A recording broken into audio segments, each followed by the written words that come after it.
touches, touch touches, march marches, marches, buzz buzzes,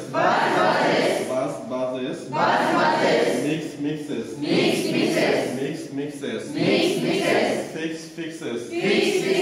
fix fixes, সেই স্কুলে English কি হবে? একসাথে বলো, বলো স্কুলে যায়, আবার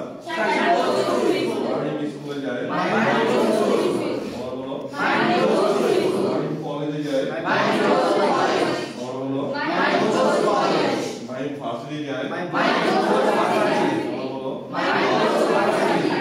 ঢাকা যায়, বলো মিম ঢাকা যায়, বলো রাকিব ঢাকা যায়, বলো রাকিব ডেনমার্ক যায়, রাকিব সুইডেন যায়, রাকিব অস্ট্রেলিয়া যায়, রাকিব সিডনি যায়, রাকিব ডেনমার্ক যায়, রাকিব সিঙ্গাপুর যায়।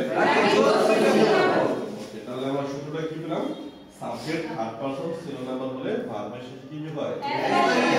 এস বা ইএস যোগ হয়। এটা খুব একটা গুরুত্বপূর্ণ একটা নিয়ম। এটা আমরা জানি পারি কিন্তু ইউজ করার সময় অনেক সময় ভুল করে থাকি। এটা ভালো একটা প্রশ্ন।